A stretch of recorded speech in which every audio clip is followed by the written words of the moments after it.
falamos em retorno das aulas, quando nós falamos em qualquer possibilidade de qualquer atividade dentro da escola, nós precisamos consultar as autoridades competentes. E, nesse caso, a autoridade competente que nós temos aqui no município é a doutora Henriana, como infectologista, aqui na região, e a Nilda da Vigilância Sanitária.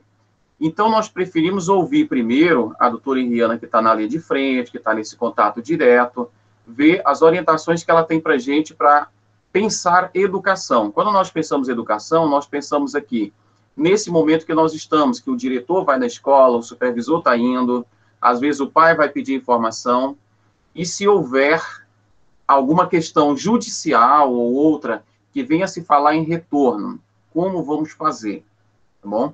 Eu vou deixar esse tempo com a doutora Henriana, eu pedi para ela se apresentar, alguns já conhecem, mas nem todos conhecem. Pelo que eu saiba, é filha da terra, aqui de Tucuruí, de casa mesmo, tá? Então, doutora Henriana, pode aproveitar o tempo da senhora, pode fazer uso da palavra e fique à vontade. Boa tarde a todos. Eu não nasci aqui, mas eu sou adotada. Eu vim para cá bem criança, bebezinho, acho. Eu tinha uns 2 anos quando eu vim, então eu sou adotada daqui, mas Tucuruí é a terra que eu amo. Agora, quando o Ronaldo me convidou, eu perguntei para ele como é que vocês estavam imaginando essa situação.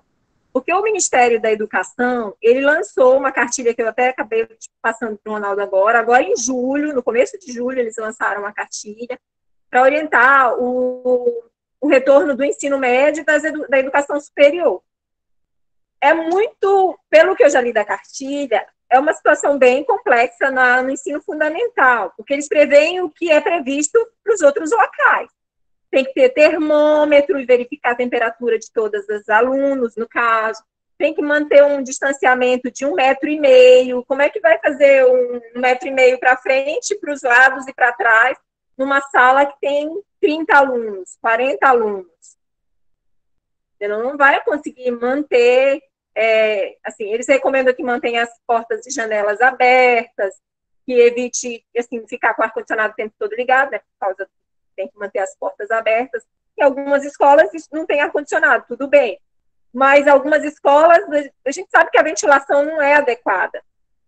Então, eu vejo como um problema.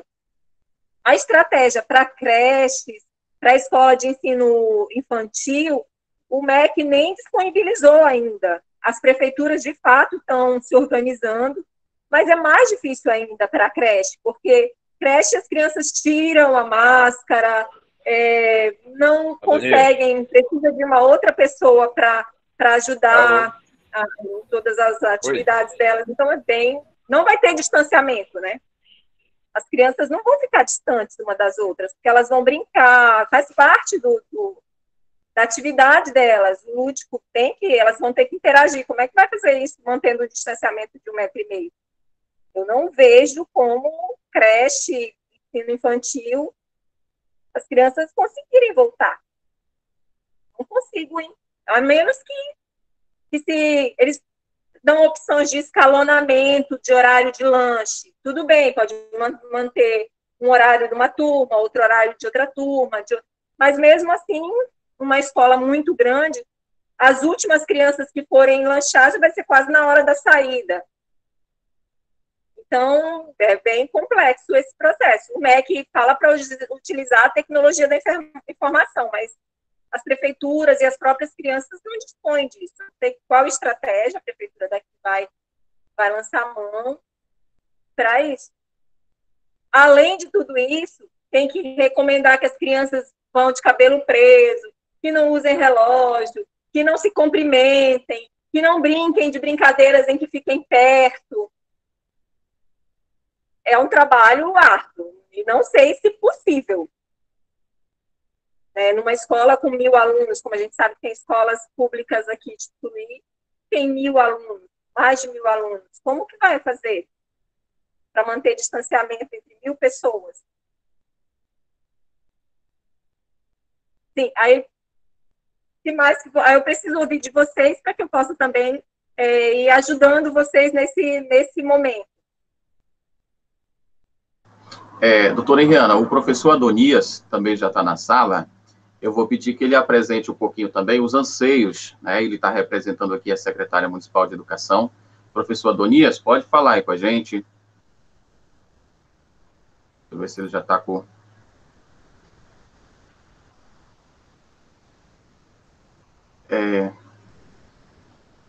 Pronto, Adonias, pode falar. Nós não estamos te ouvindo.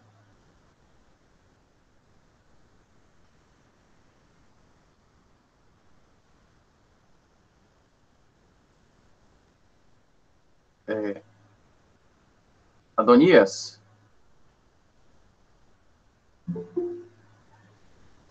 Doutora Henriana, eu acho que o Adonias está com problema no som, mas, assim, de maneira geral, o que a gente imagina hoje, né, seria a ideia da gente tentar repensar esse cenário. Por exemplo, nós temos a entrega dos kits que nós fazemos na escola para os alunos, os kits de alimentação, e nós estamos fazendo a entrega também de apostilas. Então, nesse momento, a gente tem que tomar esse cuidado. E eu queria ver da senhora, como médica, quais são os principais cuidados que nós precisamos tomar nesse momento. Outra questão, nós vamos começar agora em breve a gravação de aulas. Quais são os principais cuidados? Que o professor ele vai até o estúdio da Floresta, ainda está em processo, né? Ele vai até o estúdio, ele vai gravar, depois que ele gravar, ele vai ter o contato na hora da edição. O que a senhora nos orienta quanto a isso? Aí depois nós vamos para outra parte desse possível retorno.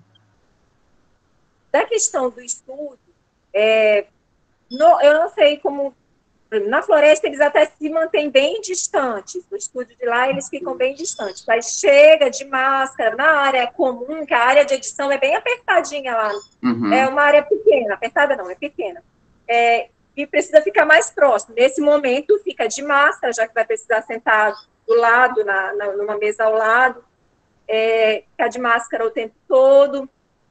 E quando for a hora da gravação, que às vezes de máscara talvez a criança não vá compreender, porque também a própria fala, a criança pode ter dificuldade de entender com a máscara. Então, ficando longe do cinegrafista, dá para fazer tranquilo. E quando for, imediatamente ao terminar, coloca a máscara, faz higiene das mãos, e quando for para a parte de edição, tem que ficar próximo, tem que ficar de máscara o tempo todo. Igual aqui, nessa sala que eu estou, tem mais 2 pessoas. É um setor administrativo que eu estou nesse momento, nessa sala. Mas aqui todos ficamos de máscara o tempo que a gente está dentro da sala. E no hospital a gente fica da hora que chega à hora que sai, mas a gente fica o tempo inteiro de máscara mesmo nos setores administrativos. Então, também seria isso. Aí só na hora da gravação, escolher um local em que possa ficar distante a câmera, para que o cinegrafista fique longe uma pessoa da outra, para poder fazer a gravação. E sempre tomando cuidado, se tiver algum sintoma, não adia, tem que entrar em isolamento social. O professor também, quando vai fazer a gravação, que ele vai se deslocar da casa, é importante que verifique a temperatura, para não ir trabalhar doente, né? Colocando em risco, porque nos locais de trabalho isso já é feito, verificar a temperatura. Então, quando a pessoa for fazer a gravação, também medir a temperatura. Tá. Eu estou pensando aqui, doutor, uma outra situação. Por exemplo, num possível retorno, como é que a senhora vê a questão da merenda? Como é que nós lidaríamos? Eu queria que a senhora abordasse 2 coisas. Num possível retorno, a questão da merenda e a questão das crianças que precisam de acompanhamento especial, né?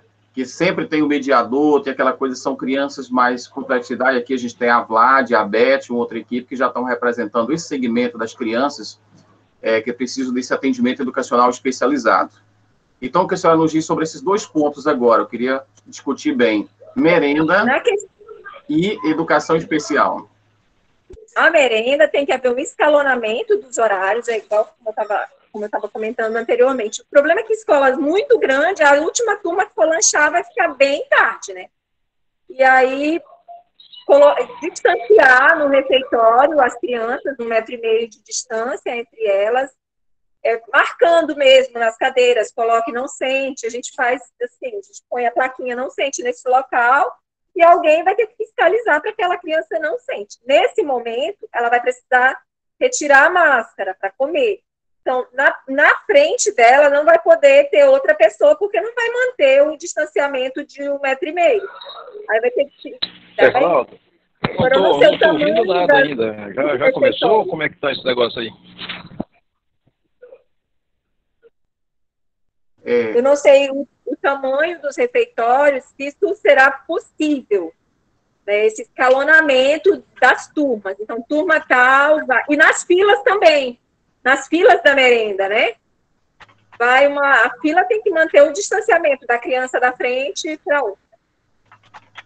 E vai ter que ter muita conversa, muita orientação, apesar de que a mídia tem feito isso, mas a gente sabe que criança, elas esquecem. Eu vejo pelos meus filhos, eles acabam esquecendo, eles não saem para praticamente nada. Mas se vai ver a avó dentro de um carro para dar um tchauzinho, eles já querem tirar a máscara, porque é uma pessoa de casa. Então, isso tudo a gente sabe que as crianças, eles, por amor mesmo, eles não estão nem aí, eles não têm essa noção de perigo, a maioria, nas menores, principalmente.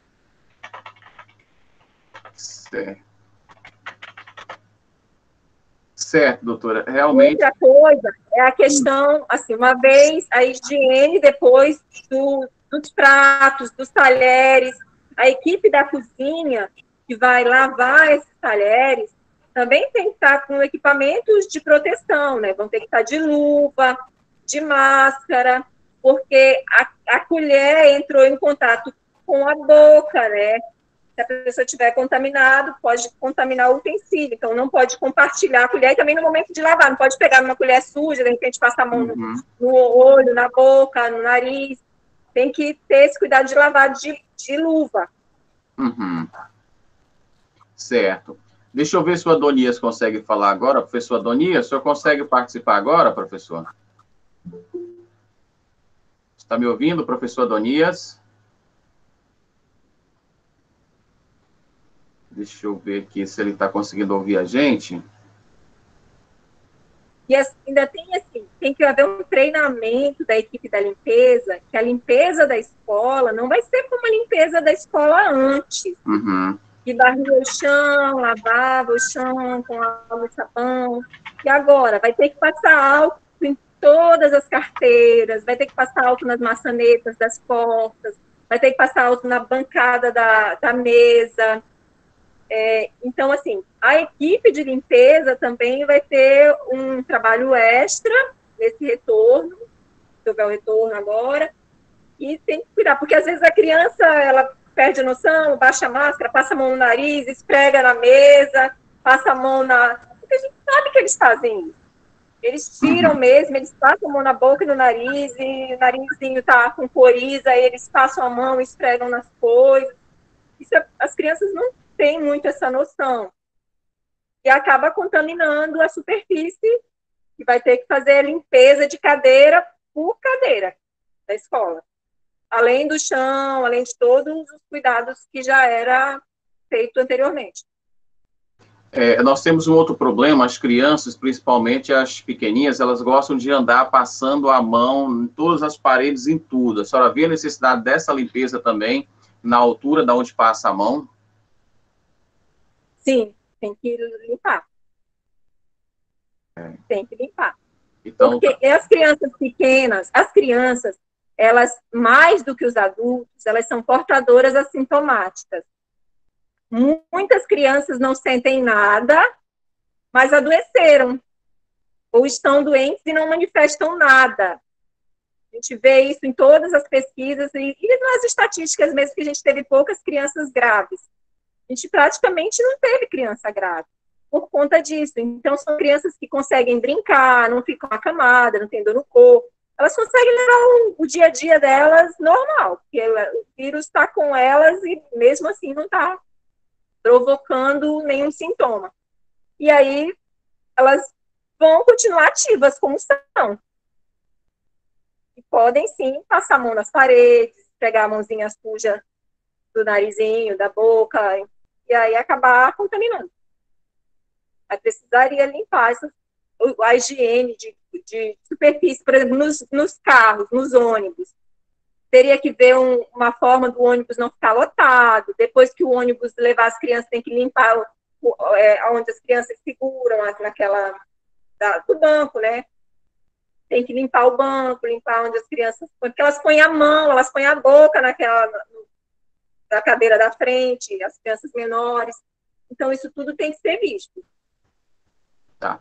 A professora Marisa perguntou aqui nos comentários, e a questão do cuidado com os olhos. Quais os principais cuidados, já que uma criança pode tossir, espirrar na direção da outra, a mãozinha? O que a senhora aconselha nesse ponto? Assim, alguns países, eles fazem uns face shields adaptados para a criança num bonezinho. Um plásticozinho daqueles de garrafa de refrigerante, de garrafa PET, adaptada num boné. Assim, para que a criança não espirre, tem esses bonés adaptados, os capacetes, e mesmo os face shields caseiros para isso. Mas eu não sei até que ponto no sistema de educação isso é possível. É uma coisa que se usa para crianças menores, até crianças que não conseguem usar máscara. Tem alguns locais que tem até para bebês. Quando vai sair na rua, um bonezinho desse, porque bebês muito pequenininhos, menor que 2 anos, não conseguem ficar de máscara. Então, faz esses face shield. E para as crianças da creche, talvez é uma adaptação. Então, não sei se possível para o setor de educação. Essa viseira, como a professora comentou aqui, essa viseira PET realmente é uma ideia interessante. A questão é saber se teria, né, esse material disponível, essa condição de fazer, se o município teria essas condições. É algo bem grandioso. Deixa eu ver se o Adonias consegue participar agora. Adonias? O Adonias organizou algumas perguntas. Olá. Oi, agora sim? Agora sim, estou lhe ouvindo. Bom, boa tarde, pessoal. Desculpe os atropelos. É que nós tivemos uma outra agenda e eu já cheguei em cima da hora, vim para o computador, achei que seria melhor pelo computador e não deu certo, agora recorri ao celular. Mas, enfim, em primeiro lugar, eu queria agradecer a presença de todos aqui nesta sala, nesse momento importante, e em especial a doutora Henriana, que sempre muito solícita, muito aguerrida, sempre esteve frente a essa batalha do novo coronavírus aqui em Tucuruí e, de certa forma, contribuindo também com os municípios em torno do lago, onde ela tem feito sempre participações. É um momento de muita preocupação para nós, enquanto servidores, para nós, enquanto pais, para nós, enquanto cidadãos. Nos preocupamos muito nessa retomada e há algumas especulações que a Secretaria de Educação já está se organizando para um retorno presencial. É uma inverdade infundada. Jamais a Secretaria de Educação iria cometer uma atrocidade dessa, iria cometer uma insanidade dessa quando nós estamos preocupados em lidar neste momento com os cuidados com a vida, com os cuidados com as pessoas. E há um ditado muito comum, embora eu não concorde com perder o ano letivo, eu acredito que tudo é possível se resgatar esse tempo que nós estamos afastados dos espaços escolares. Mas ainda que perdêssemos um ano letivo, a vida estaria em primeiro lugar para nós e certamente nunca colocaríamos o nosso time em campo sem que antes tivéssemos a certeza de que teríamos o mínimo de segurança, não só aos nossos servidores, mas também aos nossos alunos, ao cuidado que nós temos para com eles. E quando doutora Henriana, ainda há pouco, embora não estivesse me ouvindo, eu estava ouvindo, a doutora Henriana colocou uma situação que eu venho me intrigando o tempo todo. Como a educação infantil, em especial as creches, retomar, ainda que na mais otimista das possibilidades, como o governo do Estado, em outro momento, sinalizava uma possível retornada presencial para setembro, eu não consigo ver essa possibilidade quando nós lidamos com criança em casa, que é um número bem reduzido, a gente não tem um controle de que em algum momento ou outra, uma não tome a chupeta da outra, uma não tome o copo da outra, e é uma situação bem delicada. Imagino isso numa creche, numa pré-escola. até mesmo nos anos iniciais. Fico preocupado em todo esse trabalho de escalonamento. Hoje vem os números ímpares, amanhã já se vê os números pares. Vamos fazer um rodízio na hora do lanche, vamos colocar um tapete umedecido com água sanitária na entrada, vamos colocar pias em frente à escola antes de o aluno adentrar, vamos disponibilizar álcool em gel nas salas de aula, vamos manter uma higiene constante nos banheiros, os bebedouros, vamos, nesse momento, proibi-los e recomendar que os pais mandem uma garrafa com água, porque isso já facilita, de certa forma, dificulta, na verdade, o contato com o vírus, a possibilidade de um bebedouro. Então, vem uma série de situações, inclusive o prefeito ontem decretou, constituiu uma comissão por meio de um decreto, onde nós estaremos discutindo um protocolo alinhado às políticas sanitárias, alinhado às políticas do Ministério da Saúde, um protocolo onde nós estaremos tentando adequar uma possível retomada às nossas atividades aqui em Tucuruí, mas ainda assim, doutora Henriana, a gente percebe na fala dela que é algo tão impreciso, é algo tão ainda não palpável, tão certo de que isso realmente se ativará de maneira positiva, de que estará isento de qualquer possibilidade de erro, que, ouvindo da doutora, a gente fica imaginando, ela conhece muito bem essa situação, ela sabe todos os entraves que, de repente, pode estar trazendo um problemão essa retomada presencial, e imagina que nós estamos em busca desse conhecimento, em busca dessas possibilidades que possamos evitar esse contato. Então, tanto nós servidores, acredito que a comunidade pais, estão muito preocupados com essa retomada. Inclusive, nós já estamos, para a semana que vem, colocando à disposição uma enquete, uma consulta, eu diria, pública, junto à comunidade de Tucuruí, inclusive recomendada até pela doutora Aline e pelo doutor Charles, em outro momento, em outra reunião que nós tivemos junto ao Conselho, ao Sintep, houve uma recomendação que nós consultássemos a comunidade de Tucuruí sobre essa possível retomada, ainda que não soubéssemos para quando. Como é que os pais entendem essa retomada? Como é que nós poderíamos estar realmente pensando nessa retomada quando nós sabemos que a situação é muito delicada, a situação é muito preocupante. E essa reunião, nesse primeiro momento, ela será uma de muitas outras, onde nós vamos estar constantemente buscando orientações, buscando normatizações, para que, no momento oportuno, nós possamos retornar às atividades de maneira segura. Ainda há pouco ouvi no jornal, sinaliza alguns estados que 2020 já não se terá mais aulas presenciais, que estarão adotando o sistema híbrido, que estarão por meio de aulas virtuais, conduzindo essa dinâmica até dezembro e pensando-se numa possibilidade de presencial para 2021. Então, é algo que nem nós sabemos ainda, é algo que nós estamos em estudo, é algo que nós vamos fazer uma consulta pública, é algo que nós vamos estar buscando a vigilância sanitária, vamos estar buscando a doutora Henriana por outros momentos, e aí a gente já faz um pedido antecipado em outros momentos, e esse momento é oportuno para que a gente possa discutir. Eu vejo a ansiedade, a inquietação de muitos professores, aí ainda há pouco, colocando no chat, alguns diretores, e aí, como é que fica? Os olhos das crianças, a higienização das mãos. E eu lhes digo uma coisa, eu tenho uma filha de 8 anos e uma de 17. Eu já pus na cabeça que a de 17 ela retorna às atividades no IF que ela estuda, com todo um protocolo que eles devem estar elaborando, utilizando máscara, etc. Tal. Agora, de 8 anos, ela não vai à escola presencial, ainda que secretaria de saúde, sinalizem, departamento de vigilância sanitária, etc. Porque eu sei que criança realmente ela não tem a noção do perigo, do que é abraçar, do que é pegar, do que é tomar a máscara do outro, do que é realmente tomar o lanche do outro, isso me preocupa. E a minha filha vai se apegar exatamente nessas aulas híbridas. É aqui por casa que nós vamos estar acompanhando. E, enfim, mas vamos sondar a população de Tucuruí, como é que ela vê, como é que ela realmente processa esse momento da pandemia para uma possibilidade de retorno das atividades, ainda que lá para o final do ano. Eu agradeço mais uma vez, doutora Henriana, e a cada um que se faz presente nesta sala.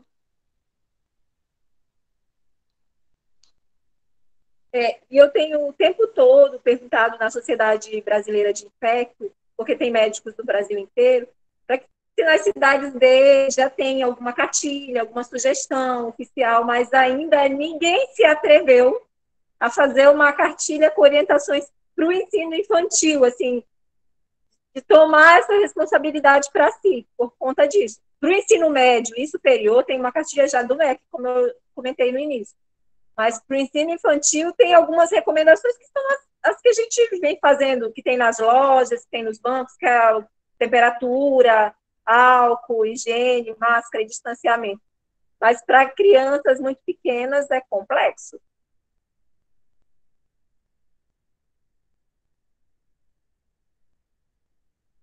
Doutora Henriana, a gente quer tentar abrir esse diálogo. Eu deixei o chat aqui para alguns professores, caso queiram colocar as perguntas, né? E nesse momento, alguns que estão começando a colocar. Mas eu já queria perguntar para a senhora, né, se ao retorno das aulas, o que garante isso é só a vacina ou existe uma outra maneira de fazer um retorno, digamos assim, seguro? Tem uma terminologia que é usada chamou imunidade de rebanho, que significa que quanto a maior parte da população pegar a doença, vai diminuindo a chance de uma nova onda de disseminação igual foi a primeira de abril e maio. Está tendo um inquérito epidemiológico nacional, Belém faz parte, e algumas cidades do Pará foram escolhidas para mapear o Pará. A gente sabe que isso não é fiel, porque não faz o mapeamento de todas as cidades, mas dá uma noção. E baseado nisso, junto com o número de casos de internação e número de óbitos, é que vai se tomando essas condutas. É claro que não, eu acho, é o que eu penso, não sei se vai ser assim. Eu penso que o que vai parar, de fato, é a vacina.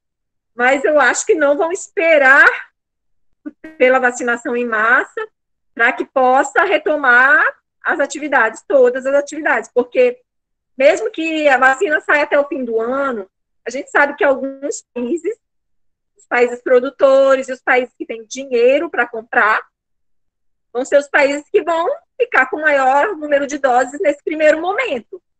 Os outros países, eu não sei nem em que grupo o Brasil está, apesar dele estar nos grupos de pesquisa, mas ele ainda, não sei se ele vai se encaixar no grupo produtor. Se ele estiver no grupo produtor, para a gente vai ser uma boa. Agora, se ele estiver no grupo comprador de vacina, a gente não sabe quando que o Brasil vai comprar, porque os Estados Unidos está bancando a pesquisa e já comprou milhões de doses para garantir para a população de risco deles.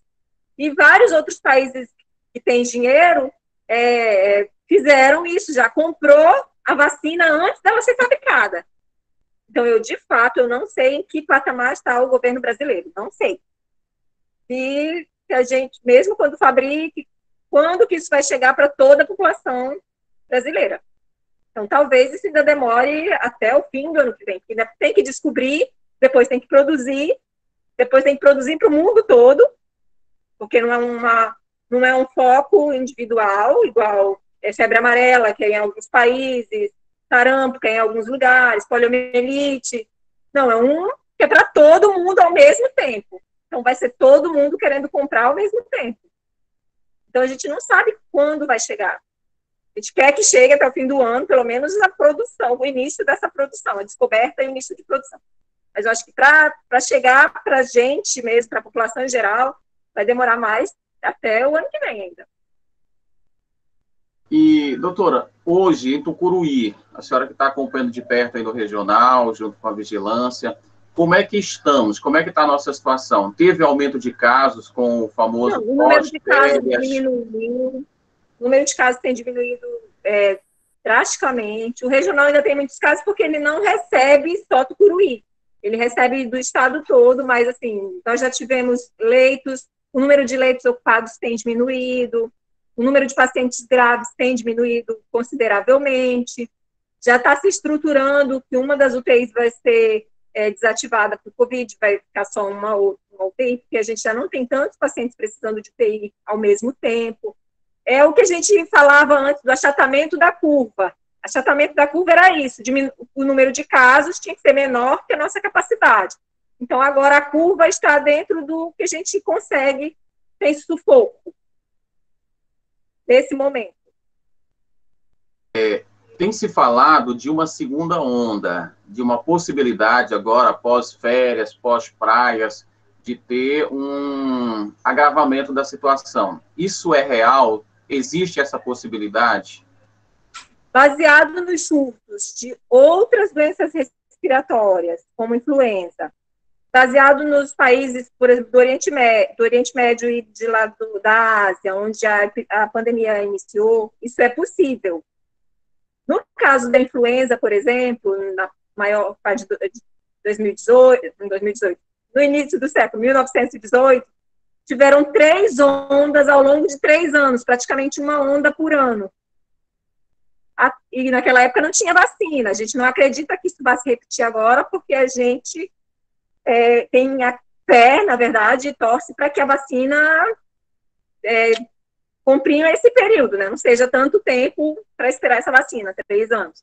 Então, mas é uma possibilidade. Porque as pessoas que pegar, a gente não sabe a questão da imunidade duradoura, não existe como saber ainda.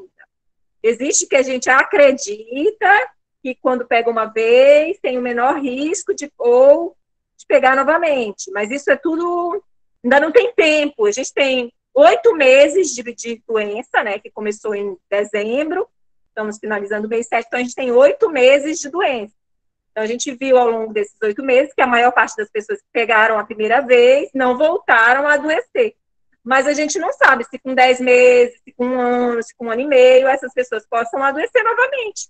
Isso a gente não tem resposta, porque não tem tempo ainda para avaliar.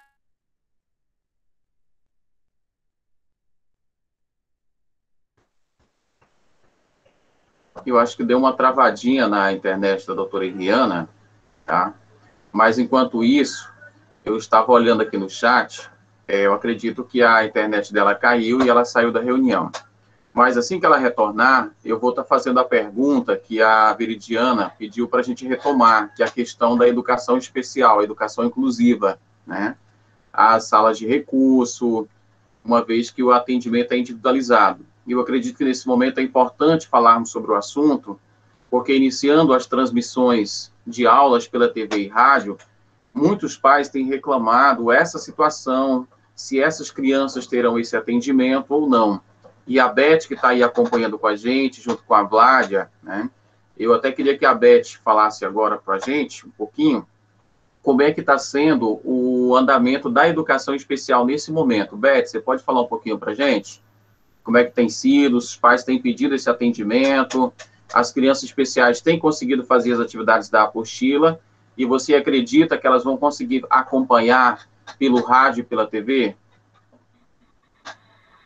Boa tarde a todos. Ronaldo, nós já iniciamos um trabalho junto aos pais, né? Na verdade, muitas professoras da sala de recursos multifuncionais, elas não pararam de ter esse contato com o pai, esse atendimento com os pais através dos grupos de WhatsApp. Principalmente do fundamental, séries finais, o contato muitas vezes é direto com o aluno que tem o WhatsApp, né? Nós temos essa facilidade, porque nós já tínhamos essa prática de trabalhar com os grupos, né? Os grupos de pais, grupo de alunos. Então, nós continuamos com essa prática e estamos intensificando agora, né? Porque nós não podemos estar, nesse momento, né, fazendo os atendimentos na escola.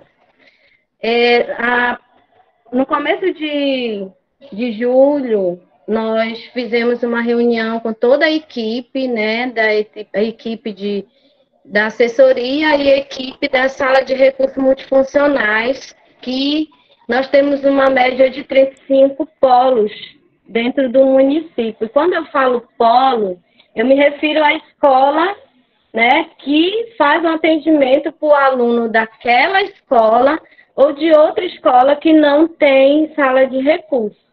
Né? Então, eu me reporto a polo nesse sentido, porque nós podemos fazer um atendimento de vários alunos, né, na mesma escola. E nós fechamos e de forma ainda bem, em forma de planejamento ainda, algumas atividades a ser desenvolvida, né, para atender esse aluno. Mas como em todas as modalidades e municípios, tudo para nós é muito novo, né? Tudo é muito incerto, muito...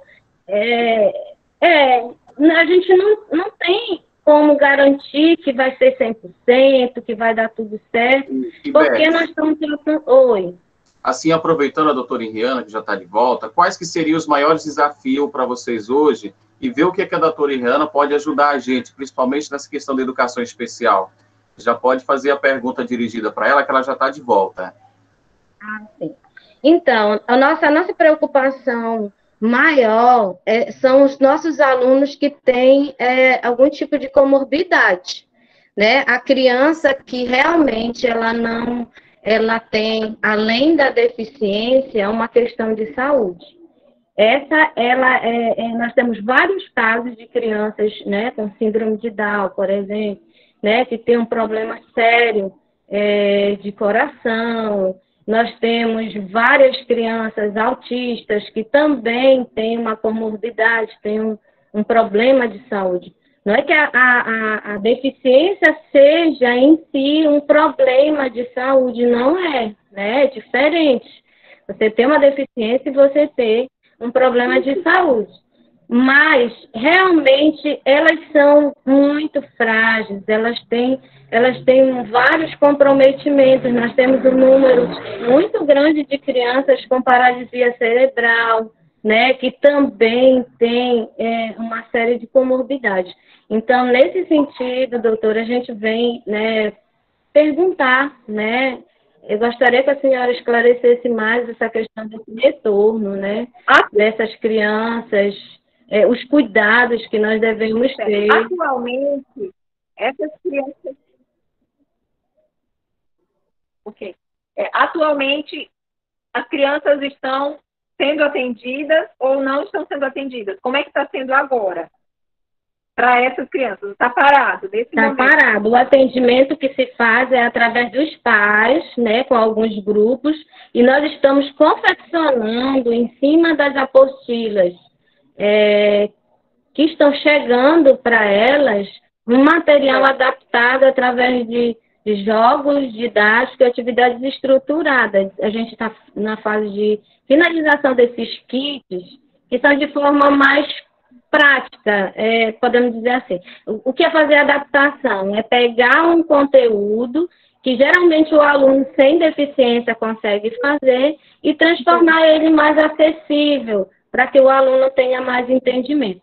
E a equipe, ela está nesse cuidado de orientar o pai de como vai utilizar esse jogo, essas atividades em casa. Então, é um tutorial mesmo para que o pai possa desenvolver.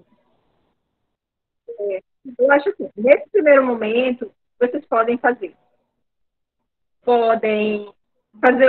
os vídeos. Um vídeo voltado para a criança, para as crianças que têm a habilidade, que possam entender o vídeo. E um vídeo voltado para o pai, para o cuidador. Sim. Pai, para a mãe, para o cuidador, para que ele possa ajudar. E se for o caso, se houver necessidade, eu entendo que algumas crianças têm uma necessidade maior, se for necessidade de agendar um presencial, fazer uma agenda em que os horários sejam separados, os dias da semana, para que, se houver a necessidade de um atendimento individualizado, de orientação em horários separados uns dos outros, para que eles não se aglomerem. Porque, de fato, as crianças têm, muitos autistas têm problema de alergia, de asma, junto, que é uma comorbidade bem frequente. entre os autistas, e os que têm paralisia cerebral têm um risco maior de pneumonia, porque não tem um bom reflexo de tosse. Então, teria que ser separado mesmo, individual, e nesse contato com o professor teria que estar de máscara, também todo cuidado, e na medida que fosse possível, a criança também. Até porque algumas crianças autistas, elas têm salivação excessiva, né? Então, elas ficam, eu acho que a máscara delas tem que ser orientada para a família que tem que trocar mais vezes, porque a máscara fica molhada. Algumas não toleram a máscara, então, isso é um outro ponto. E no retorno dessas crianças para a atividade, elas vão acabar ficando sem máscara junto com as outras, porque muitas crianças autistas, elas não ficam com máscara por muito tempo, porque elas tiram, porque incomodam, porque molha pela salivação excessiva. Então, isso tudo também tem que ser visto, porque se elas voltarem quando voltar à atividade presencial, isso também é um cuidado que tem que ser redobrado. O tempo da máscara delas vai ter que ser menor do que a família tem que mandar uma máscara extra para um período de aula, se elas voltar no presencial, porque aquela máscara com certeza vai ficar úmida antes das outras crianças.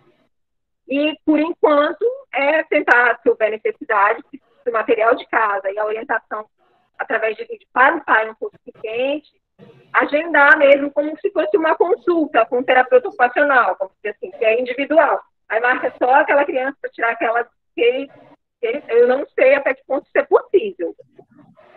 Mas é uma tentativa. Doutora, também, dentro do nosso cronograma, nós agendamos com especialistas uma orientação para os pais, além dos vídeos, né, desse tutorial que a gente está fazendo através de vídeo, tanto os vídeos pedagógicos, mas como de orientação para os pais. A gente está agendando para toda a segunda-feira um especialista para eles estar dando essa orientação, essa roda de conversa com os pais, né? São várias experiências, inclusive, desde já eu já gostaria de convidar todos para segunda-feira, com a colega Lidiane Martins. Ela vai estar falando de autismo, né? O que ela vem desenvolvendo em casa com a criança dela, né? A experiência que ela tem, que ela mora em Belém e já trabalhou aqui com a gente. Então, nós vamos iniciar por esse tema, pelo autismo, com alguém que está na prática, né, sentindo essas dificuldades e que recurso ela está utilizando. Né? Então, a gente acredita também que esses especialistas, aliados a nós, da parte pedagógica, a gente consiga estar chegando até os pais e assim as crianças, né? Nos ajudando, porque não são só atividades, doutor, nós não temos só crianças, tem pessoas de atividade pedagógica, nós temos crianças com muitas outras dificuldades cognitivas, né, que faz com que ele não adquira o aprendizado. Nós temos muitas crianças com dificuldade de atenção, né, de percepção, na memorização. Então, em casa, é mais difícil os pais aplicarem, muitas vezes, o que a gente faz dentro da sala de recursos multifuncionais pela falta de conhecimento. Mas tem muito recurso que dá para ser utilizado e o kit que está sendo proposto, que está sendo construído pelas professoras da sala de recursos, vão ajudar muito nesse sentido, para que ele não perca, né, muito o que vinha sendo desenvolvido dentro da sala de recursos multifuncionais.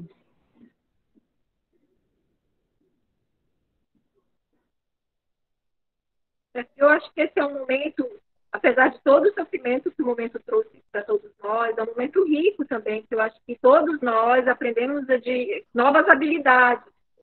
E os pais dessas crianças também, eu vejo, porque eu convivo com pacientes aqui no hospital, que a gente viu que os pais aprenderam novas habilidades nesse momento.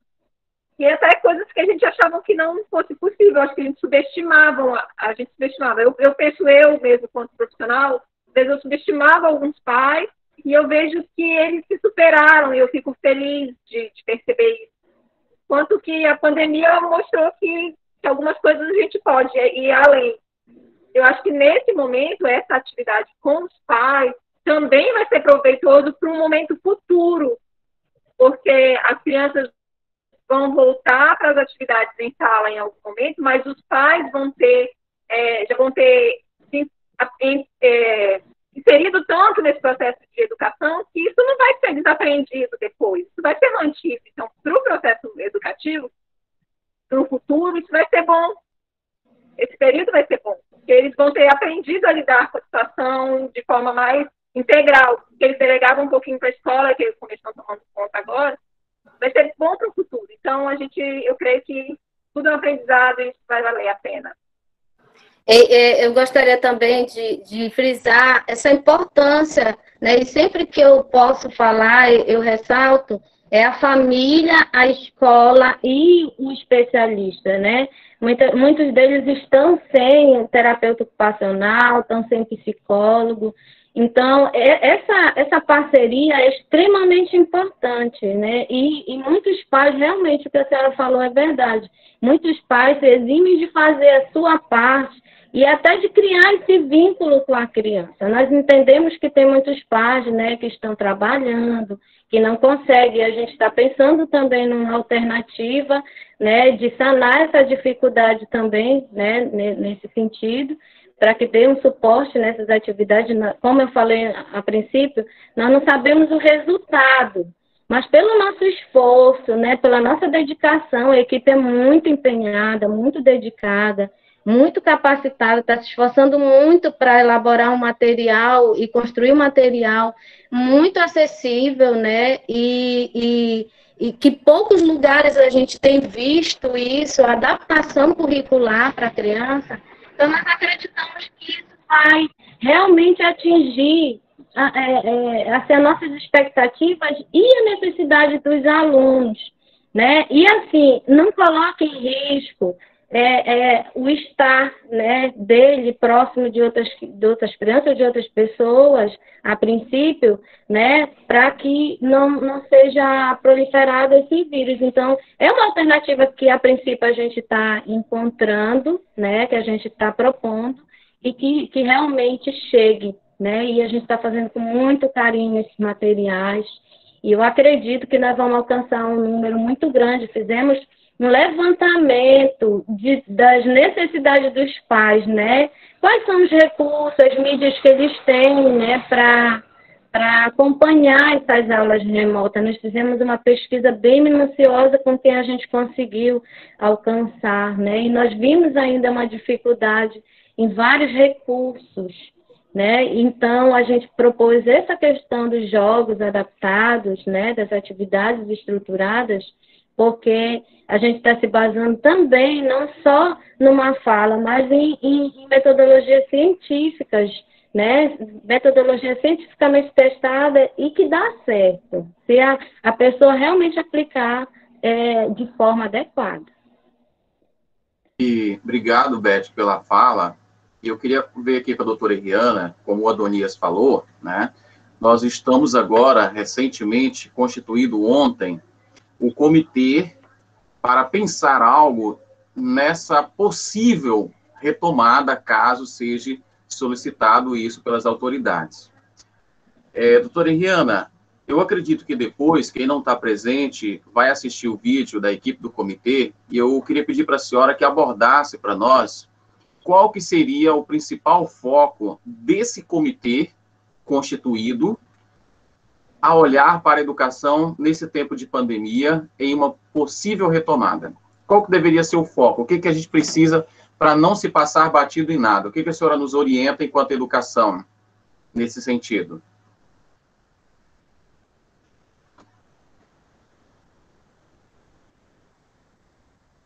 Eu acho que antes do início das atividades, treinamento da equipe de limpeza, se for o caso, até fazer um checklist diário, porque como é um novo hábito, até que esse hábito esteja firme em nós, né, na equipe, fazer um checklist de tudo que tem que ser feito naquela sala, ao entrar naquela sala, além do piso, de recolher o lixo, e o cuidado com o EPI, quando ele entrou naquele ambiente, naquela sala, onde ele vai limpar, ele tem que ter, porque antes eles não precisavam estar de luva, assim, recomendado, mas eu via muitas escolas que a maior parte da equipe de limpeza não estava de bota, não estava de luva, estava de bermuda, não precisava usar máscara. Então, esses cuidados vão ter. A equipe de limpeza ela tem que estar com os equipamentos de proteção. Vai ter que estar de bota, de calça comprida, vai ter que estar de luva, porque quando elas limparem o chão da sala, se elas torcerem, por exemplo, o pano com as mãos, e se tiver sujo, e se elas levarem a mão suja nos olhos. Então, isso tudo tem que estar dos equipamentos de proteção para a equipe de limpeza, treinar a equipe da cozinha, principalmente a equipe que vai fazer lavar os utensílios das crianças pós-utilização, tem que estar de equipamentos de proteção, fazer também o agendamento, tentar fazer uma previsão de como que é escalonada, né, para esse retorno escalonado, para que não voltem todas as crianças ao mesmo tempo. Eu acho que priorizando as mais velhas, que têm maior nível de consciência e de entendimento para a higiene, e as menores, deixando as menores para um momento futuro. Eu acho que é isso. E treinar toda a equipe, porque vai ter que treinar a verificar a temperatura, vai ter que ter a pistolinha do termômetro, de pistolinha que não encosta, que ele só vê de longe. Vai ter que ter isso em todas as escolas, além do álcool, além de tudo isso. Então, essas coisas todas precisam estar tudo pronto para quando for começar. No manual que eu mandei para o Ronaldo agora, já fala um pouco dessas medidas. É uma forma resumida, porque não é um manual muito grande, e é mais para adultos e adolescentes, né, mas já dá para ter uma base de como possa funcionar. Agora, a questão do refeitório é uma questão que eu não sei o tamanho de todos os refeitórios, mas as crianças têm que estar longe na fila, tem que estar longe na hora de sentar para comer, porque elas vão ter que baixar a máscara para comer. Se estiver próximo, pode espirrar, pode contaminar o coleguinha. Então, e se for o caso, escolher um piloto. De repente, escolhe um piloto, uma escola grande, e faz um piloto com um número reduzido de alunos para ver como que funcionou. E o que tem que corrigir antes de abrir para o geral. Aqui no hospital, a gente fez alguns treinamentos e à medida que a gente mudava algumas coisas, a gente tentava checar em um local antes de abrir para todos. E assim a gente está fazendo ainda. A gente tem priorizado fazer assim. Pequenos treinamentos, para ir pondo em prática em pequenos grupos, né? Até porque, como o hospital mudou algumas rotinas agora, e tem muitos outros funcionários que não eram daqui, então a gente está fazendo pequenos grupos para poder ir implantando algumas novas situações. Eu estava pensando aqui, doutor, uma outra coisa, com relação ao lanche.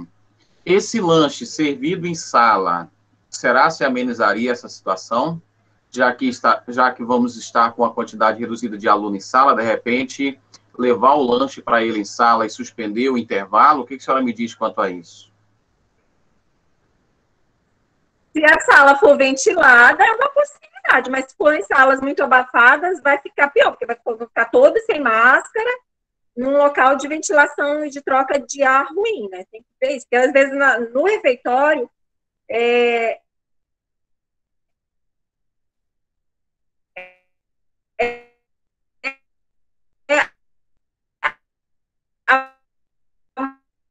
a maioria é aberta dos refeitórios que eu conheço aqui em Tucuruí, a maioria dos refeitórios são abertos. Então, é ventilado. Isso favorece. Ventilação favorece do que os ambientes fechados. O vírus pode permanecer na sala, ver quantos alunos vão e mapear as carteiras, para onde o aluno vai sentar, para que ele não sente em outro lugar, igual de vestibular, que tem os nomezinhos na carteira, as carteiras que você vai ficar, e mapear mesmo, e na hora do refeitório a mesma coisa. Agora, pensando em escolas muito grandes, eu vejo isso como uma tarefa, um desafio. desafio nas escolas com muitos alunos. Nas Realmente, menores, talvez se consiga, porque o número de alunos também é pequeno, fazendo o escalonamento. Aí vamos ter que... Aí tem que fazer o piloto mesmo, pensar na estrutura e testar. Se não com alunos, pode testar com os próprios servidores, para ver até que testar assim, coloca todos juntos na hora do refeitório, ali naqueles locais que foram mapeados, para ver se dá a distância adequada. Mas não será. Os professores, eu estou vendo assim, tem uma preocupação com os professores. O professor Rafael Exato. Palheta está perguntando aqui, né? E a preocupação com os professores. Eles, pelo fato de eles estarem lá, eles vão estar de máscara quando as crianças estiverem sem. Os professores, eles ficam de máscara.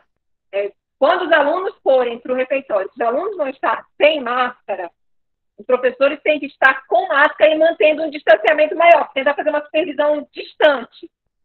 Assim, não é chegar próximo ao aluno, tentar manter o distanciamento de 1,5 metro desse aluno, colocam uma caixa de som e um microfone, se for impossível, eles ficam observando, estão falando, assim, tentar corrigir a distância, se for possível. Isso vai ser treino para todos nós, porque nenhum de nós viveu uma situação dessa até o momento. Assim, estão perguntando qual é o tempo ideal para o que a gente prevê o retorno. O ideal a gente ainda não sabe. Ninguém tem esse ideal ainda, estão perguntando no chat. A gente não tem esse tempo ideal. A gente vai mapeando conforme o número de casos e conforme a curva do estado, né? Cada estado vai tomando, e conforme a possibilidade de fazer as medidas de proteção. Porque se é um estado que está tudo bem, mas não tem nada como fazer medidas de proteção, fica difícil. Mas todos nós, a gente do hospital, a gente acabou que já tinha o hábito de usar máscara, a gente só teve que ampliar, porque a gente usava um pequeno no momento do procedimento, depois tirava e ficava sem máscara. Agora a gente já entra de máscara e sai de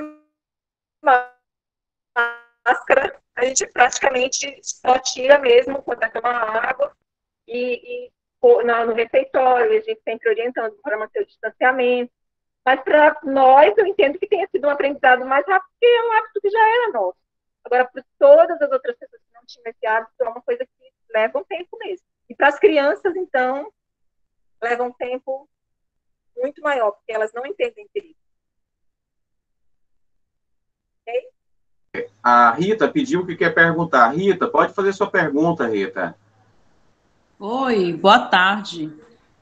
Doutora, deixa eu lhe perguntar, a senhora falou agora há pouco que vai ser um desafio, né? Esse retorno realmente vai ser um desafio. E, assim, a preocupação também dos pais é a questão do transporte público, né? Do coletivo. Porque a gente vai se preocupar na escola de organizar toda, como foi dito aí, os protocolos, tudo, mas tem o transporte público, né? Os pais, eles estão muito preocupados, porque a maioria, né, aqui no caso, Rui Barbosa, e muitos moram na cidade, né? E não só na cidade, tem pessoal também do assentamento, né? Tem outros alunos, mais de todo do município, né? Que usa o coletivo. Né? Então, o desafio ele não vai ser só a escola, né? É coletivo, toda a comunidade, o município, ele vai ter que se preparar, né? Porque realmente agora não está tendo a higienização dos ônibus, não está tendo, a gente sabe, só se tiver uma fiscalização. A questão do transporte público, sim. Eu penso que a Secretaria de Educação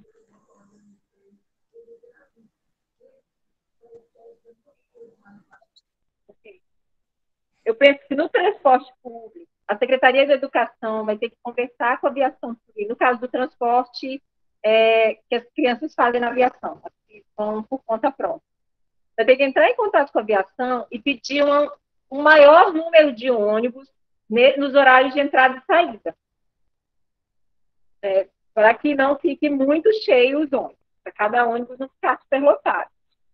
E que já continue como tem sido, que as pessoas fiquem de máscara nos ônibus, como tem. Aí a secretaria também terá que dar uma alternativa, se aumenta o número de ônibus do transporte escolar, ou se vai fazer um dia um grupo de alunos, outro dia outro grupo de alunos, para poder diminuir, para não encher os ônibus. Não tem outro jeito. Porque se encher ônibus, mesmo tendo um supervisor dentro do ônibus escolar, a gente sabe que as crianças pulam dentro do ônibus, elas correm dentro do ônibus, a gente sabe que as crianças, como que elas são, elas chegam, ficam sentadinhas dentro do ônibus. Então, vai ter que diminuir o número de alunos, fazendo o escalonamento. Um dia vem um grupo, um dia vem uma turma, outro dia vem outra turma, eu não sei como será o escalonamento de vocês. Mas eu acho que quando voltar, se ainda não tivermos segurança na questão da imunidade de rebanho ou da vacina, vai ter que ser assim por um tempo. Só retornando, a questão da educação infantil, né? No meu caso, eu até fiz uma colocação aí, que meu filho, ele tem 3 anos, né? Ele tem sintomas de autismo, ainda não está fechado o diagnóstico.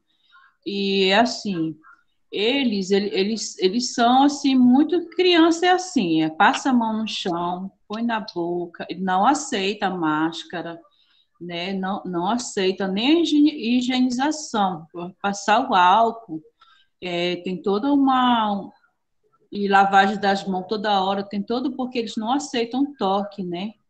E essa questão da retomada deles, eu acredito assim, só quando tiver mesmo a vacina, que a gente olhar que tiver a segurança, que dá para eles irem para a escola, né? Enquanto isso, a gente trabalha em casa. Eu tenho até receio de estar levando ele para estar fazendo as consultas, né? Porque realmente, todo momento eles estão no chão, e sabe que até na rua, parece que tem alguma pesquisa que fala, né, que o pneu não sei, eu até gostaria de saber assim, mais pneu, a rua, se tiver muito movimento, muitas pessoas podem ter, né, contaminação. Então, assim, é uma questão assim, que a gente fica em dúvida de estar retornando com eles, porque eles são muito pequenos, ele divide lanche, né? Por mais que está perto, mas eles estão pegando um no outro, eles são muito afetuosos, então não tem como, a gente não visualiza ainda, né? Foi aberto, assim, vários setores, os bares, restaurantes, tudo, mas a gente não visualiza ainda como é que o aluno ele vai se dar nesse momento, né? É isso. Como eu falei anteriormente, a questão do ensino infantil, creche, ensino especial, a gente ainda não tem uma norma para isso. Ninguém ainda pelo menos essa semana eu já pesquisei, semana passada, desde que o Ronaldo me convidou, eu tenho procurado. Ninguém conseguiu ainda ter segurança o suficiente para definir essa questão do infantil e do especial. Justo por conta de todas essas questões que a senhora colocou. São um risco superior do que das outras crianças. Seja pelas comorbidades que eles têm, as doenças que já têm, ou pelo grau de entendimento mesmo deles, com relação ao uso da máscara e da própria autocuidado. Doutora Henriana, aqui o professor Jorgivaldo, ele comentou, né, um dos grandes desafios na hora dos alunos irem embora, né? Se o pai não for buscar na escola, eles vão em grupo, tiram a máscara, vão brincando, é um grande desafio, né? Aqui nós tivemos também o comentário da Adriana Maria, onde ela pergunta como está a avaliação epidemiológica do município. Eu acredito que a senhora falou aquela hora, né? E aqui no chat ao vivo, nós estamos aqui com o professor Terles, que ele pergunta o seguinte: se a senhora acha viável o retorno das crianças com deficiência antes das outras crianças realizar o retorno para esse atendimento, ou acha melhor continuar do jeito que está, com essas crianças que precisam desse atendimento especial? Então, são duas perguntas aqui. O primeiro, o retorno das crianças especiais, e a outra pergunta sobre a avaliação epidemiológica do município. E depois o professor Silvanei quer falar também.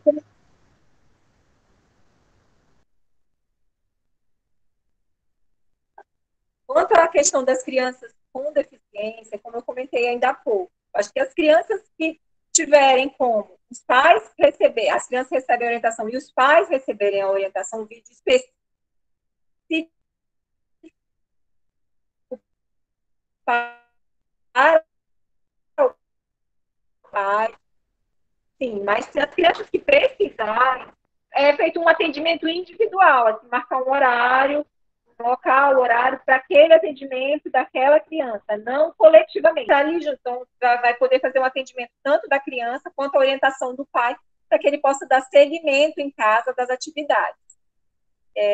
E talvez essas crianças, se for individualmente, em horários separados, como possa até ser antes das outras crianças, para que possa superar depois a dificuldade delas, porque talvez voltando junto com as outras vão conseguir acompanhar, elas vão continuar atrás do desenvolvimento, porque ficou muito tempo parado.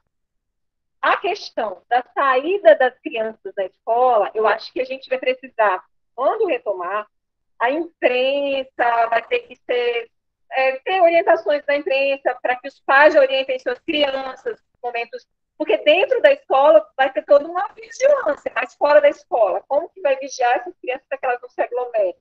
Então, os pais também vão ter que receber essas orientações, seja através de comerciais de televisão, de rádio, para que eles orientem seus filhos, através de vídeos educativos, para que as crianças tenham essa orientação. Mas não é fácil, porque a gente vê adultos, agora que já está mais calmo, e antes, quando estava no auge da pandemia, adultos se aglomerando em balneários, em festas, adultos, teoricamente teriam um bom discernimento.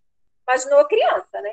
Então, a gente vai ter que intensificar isso, seja através de vídeo educativo, de chamar a imprensa para ajudar, falando, chamar os pais, mandar vídeo para os pais, exemplificando a situação. É uma alternativa. A questão epidemiológica no município, o número de casos tem diminuído gradativamente, e a gravidade dos casos, como eu já comentei anteriormente, também. A gente tem menos pessoas na UTI. Uma das UTIs já vai ser desativada, já está com previsão, se continuar como está, vai ser desativada. E a gente tem tido casos menos graves. Isso é um bom sinal. Mas não é um momento ainda de relaxar, de voltar à normalidade completa. Ainda não podemos ficar sem máscara, ainda não podemos nos aglomerar. As festas com muitas pessoas não podem ainda ser uma rotina, não podem. As pessoas estão pressionando, eu não sei como vai se dar esse retorno às atividades coletivas com muitas pessoas, ainda não é um bom momento. A gente tem que ir adaptando ainda. Nós teremos, eu acho que, final do ano, com o começo da vacina, que as coisas vão começar a entrar nos bichos. Não será agora. Tem que conter nossa ansiedade. O professor Silvanei, tá? Ele pediu aqui para usar a palavra. O professor Silvanei está aí? Pode fazer a pergunta, professor.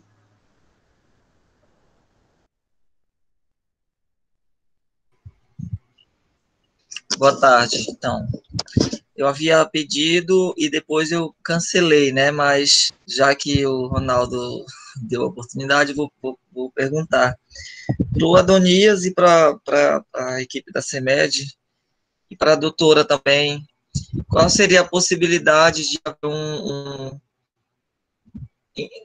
uma escala de frequência à escola? Por exemplo, eu tenho 30 alunos na turma no seu ano B, Então, diríamos que do aluno número 1 até o aluno número 15, ele iria na segunda, o outro iria na... Então, nós iríamos montar um horário diferenciado, um horário de aula diferenciado, para estar recebendo esses alunos sem que haja tanto prejuízo, né? Porque prejuízo já vem se tendo, uma vez que nós não estamos indo para a escola, acompanhando esse aluno, né? Claro, o prejuízo maior seria as vidas das pessoas, é óbvio, isso eu tenho essa consciência, e a gente tem que ter muito cuidado mesmo. A minha preocupação é salas cheias de alunos, como nós poderíamos fazer? Essa seria uma saída, doutora Adonias, e quem mais pode responder? Obrigado. O escalonamento, que é esse retorno com menos alunos, é a proposta do MEC, seja escalonado. Agora, como eu estava conversando com vocês, vai ter que mapear as salas, ver que sala tal, que tamanho é essa sala, quantas cadeiras ela tem, quantos alunos ela tem, aonde eu vou pôr cada aluno, porque tem que manter o distanciamento de 1,5 m. Então, tem que pegar o mapa da sala mesmo, um mapa e colocar aluno tal, no tal lugar, e vai voltar tanto, porque essa sala aqui, ela cabe, mantendo o distanciamento de 1,5 m, ela cabe em 10 alunos. Então, vamos botar 10, vai ter que ter 3 grupos de 10, tem 30 alunos. E isso vai ter que ser estudado sala por sala, porque vocês que estão no dia a dia, vocês sabem o tamanho daquela sala, quantas cadeiras tem, quantos alunos tem, para poder organizar. E uma outra... que pode fazer para facilitar a equipe da limpeza, por exemplo, se tem 10 alunos, deixa as 10 cadeiras e deixa o resto do espaço, encosta as outras cadeiras num determinado local, para que aqueles 10 alunos não surgem as outras cadeiras, assim, passando a mão, e a equipe da limpeza também conseguir desenvolver o trabalho, porque a gente vai ver que sabe que é muito mais trabalho, de forma eficiente. Então, separa, são 10 alunos, 10 cadeiras, e encosta as outras ali, para que os alunos não peguem naquelas cadeiras, não passem a mão, em geral, não toquem, para não contaminar a casa de passar a mão no nariz. Mas não é uma situação, vai ter que estudar sala por sala, tamanho, número de alunos. Uma outra questão, não há possibilidade de se trabalhar com aula usando um aplicativo tipo o Meet, né? Isso aí acho que a Adonias já poderia falar, não há essa possibilidade, né, Adonias, devido nossos alunos não terem, a maioria não, a maioria tem, na verdade, né, celular, assim, boa parte dos nossos alunos tem celular. Muitas vezes a gente percebe aluno, né, que a gente vê assim que aos nossos olhos, né, baixa renda, tal, tem uma vida, né, uma família grande, mas eles têm um celularzinho deles. E eles têm aplicativos que às vezes a gente não tem no nosso, né? Eles têm eles sabem baixar e tudo, mas há uma parte que não tem acesso à internet, acesso a um aparelho, para que houvesse a possibilidade de ter essa aula online. O que é uma alternativa que eu penso, por exemplo, se tem 10 alunos, se tem 30 alunos, e as escolas têm internet, pode fazer a gravação ao vivo. Aqueles 10, 20 que não têm celular, vão para a aula. E os que têm celular, assistem a aula online.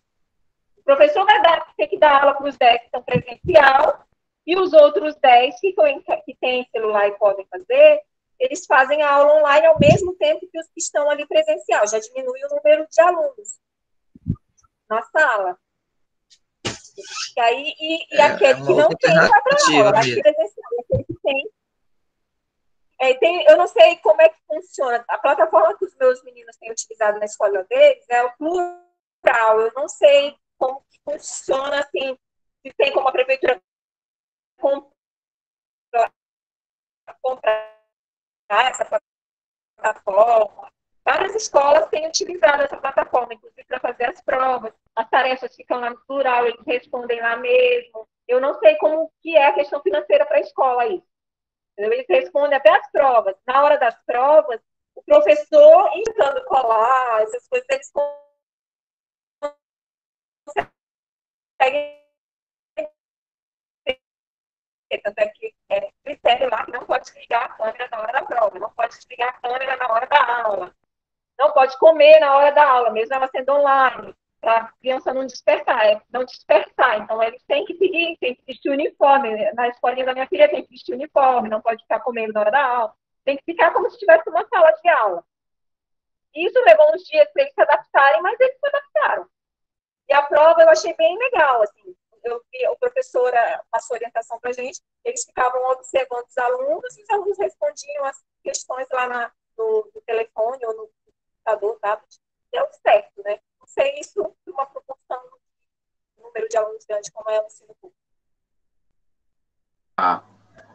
Aqui nós temos a professora Beth, que ela fez uma pergunta, né, acompanhando aqui, ela perguntou se, uma pergunta já foi falada no começo, mas ela perguntou o seguinte: qual o momento e de que forma segura acontecerá esse retorno, considerando o quadro de evolução da doença, né?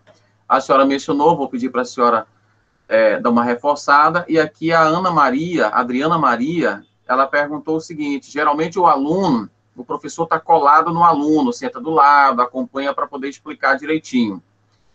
E como poderia melhorar essa comunicação mais distante, porque o professor vai estar de máscara, o aluno pode ter dificuldade para entender. Como é que a senhora indica para a gente melhorar essa comunicação? E depois o Adonias vai querer perguntar. Eu acho que é pode. Depois o Mesquita quer fazer uma pergunta, e aí eu vou pedir que as próximas perguntas sejam colocadas no chat, para a gente não tomar muito tempo da doutora, que ela tinha marcado conosco até as 4, já são 4h20, né? Para a gente não prolongar muito o tempo dela, tá bom? Então, pode responder, doutora. Assim, da questão da máscara, eu acho que fica embaçada um pouco a voz mesmo, ainda mais para falar para muitas pessoas. Eu acho que a alternativa é um microfone, ok? Mas é difícil, porque como é que vai ter um microfone para cada sala, né? Uma caixa de som.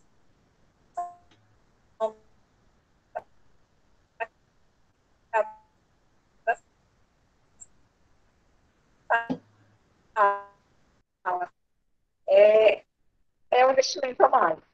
Mas não vejo como, correndo risco. Isso não é justo. Porque ele vai estar com 40 crianças, 30 crianças. Então, não é um risco. Então, não é justo o professor. Ele já disse que, no caso da vacina para a gripe, os professores foram incluídos, porque é uma situação de risco também. Enquanto a Rita, né, perguntou se os alunos de risco deveriam ir para a escola. Não, eu acho que os alunos de risco deveriam ficar no atendimento online, ou no atendimento adaptado. Não tem como, se ele tem problema de coração, tem paralisia cerebral, ele não tem como se aglomerar com os outros. É um risco que é certo, né? A gente sabe que existe isso. Da mesma forma que a gente orienta para as outras pessoas, para os adultos de risco, as crianças também. Então, tem que evitar esse aglomerado na escola.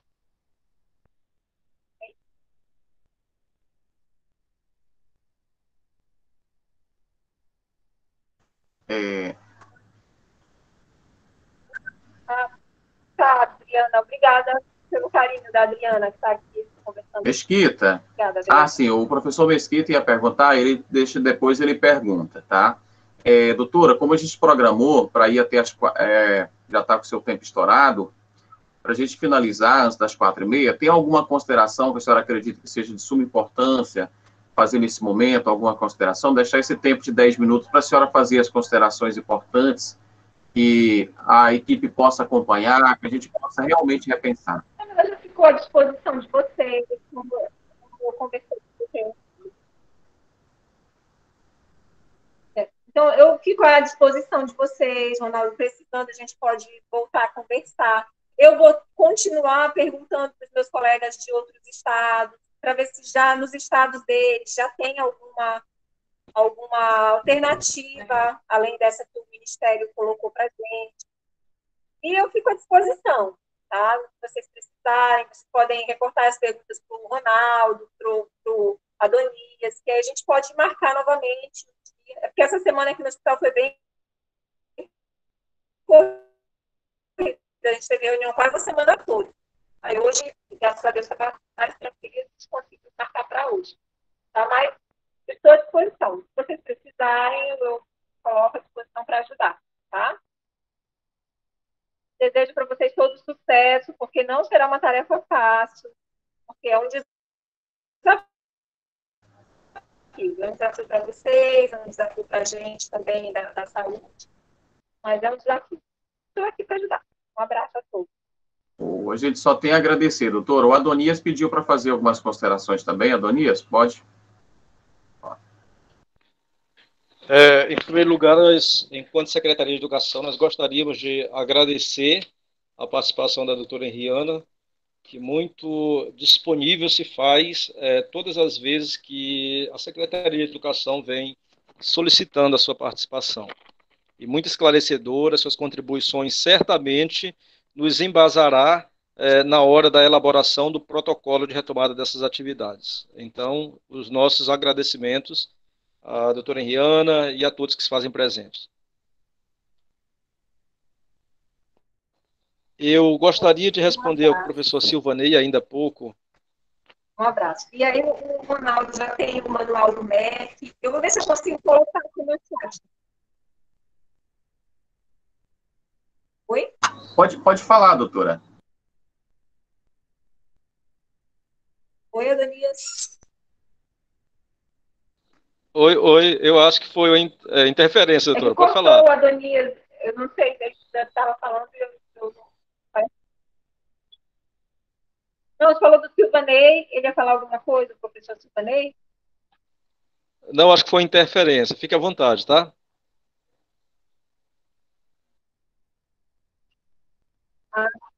Tá ok, então, obrigada, tá? Eu estou à disposição, tá? Tchau, tchau e boa sorte para vocês. Espero que vocês consigam encontrar uma boa alternativa. Ok, agradecemos. Tá?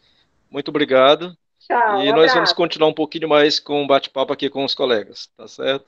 Obrigadão, doutora.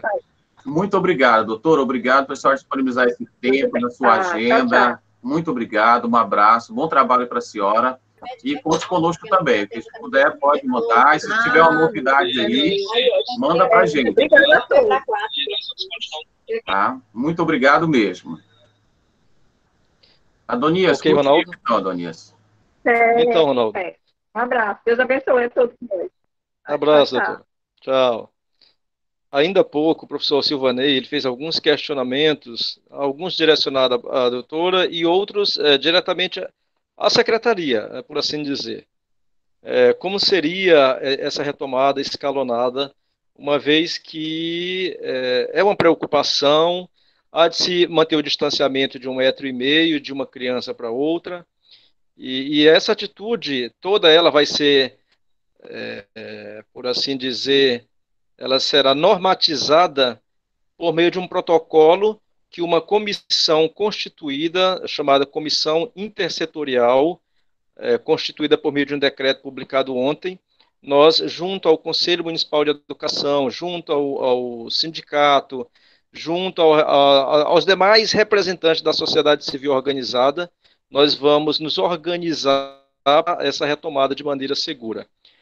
Vamos fazer o escalonamento, alguns alunos estarão hoje, outros só amanhã, enquanto o grupo de hoje está em aula presencial, os demais estão com atividades complementares em casa, até porque nós já entregamos um apostilado referente ao primeiro bimestre, recentemente já entregamos para os anos iniciais e agora para a educação infantil do segundo bimestre, e munido desses apostilados, desse caderno de atividades complementares, o professor poderá estar direcionando atividades extra-classe.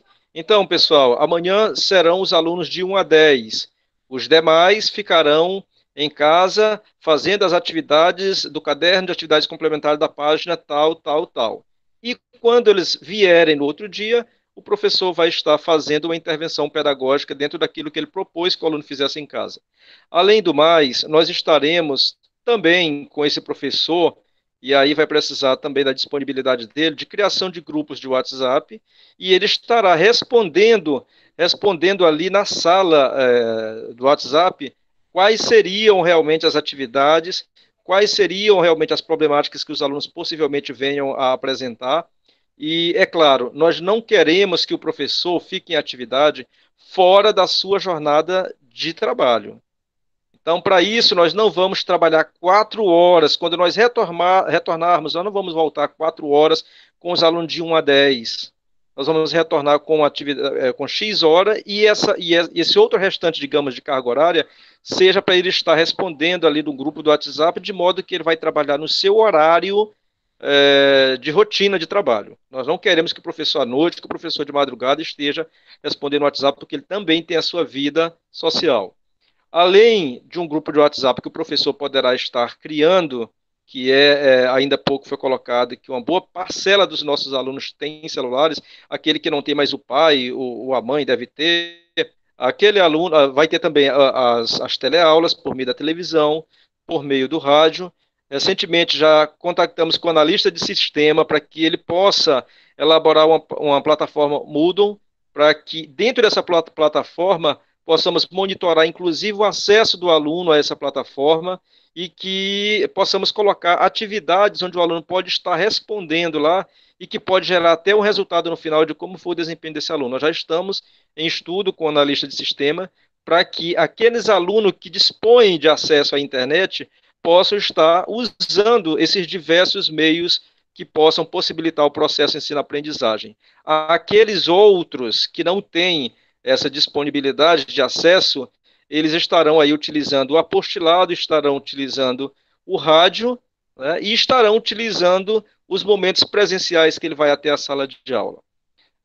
Mas nós estamos nos organizando para isso, vamos errar muito, certamente, é o momento de nos reinventarmos, de nos redescobrirmos enquanto profissionais, enquanto pessoas, sobretudo, mas acreditamos que, mediante a esses diálogos constantes que nós temos firmados, mediante o diálogo mais afunilado que vai acontecer lá na escola, porque nós podemos, até enquanto comissão intersetorial, pensar em algo genérico para a rede municipal, mas cada escola tem as suas especificidades. E essas especificidades serão discutidas, serão estudadas e implementadas lá no espaço escolar por meio de uma participação democrática. Ali você vai ter a ideia de que outras pessoas dentro daquela comunidade, inclusive os pais desses alunos, em momento oportuno, a própria comunidade escolar pode estar chamando para uma discussão, para um diálogo, e acredito que a partir daí o custo é nós começarmos e tão logo certamente vai ser um aprendizado para todos nós. O professor Ronaldo, ainda há pouco, comentava pelo PV, esses instrumentos que nós estamos colocando à disposição, inclusive a ideia do grupo do WhatsApp partiu da professora Claudete, enquanto presidente do Conselho Municipal de Educação, por meio de outras experiências compartilhadas que ela tem vivenciado com outros presidentes de conselhos municipais de educação de outros municípios do estado do Pará e até de outros estados. Ela disse que é uma experiência que vem dando certo. E nós percebemos bem que a cidade vizinha, Abreu Branco, do qual o Silvanei reside, eu já vi alguns vídeos, já vi algumas experiências, o diálogo de alguns professores que já estão utilizando essas ferramentas e tem dado certo. É claro que alguns têm dificuldade, mas aos poucos nós vamos nos reinventando, nós vamos aprendendo.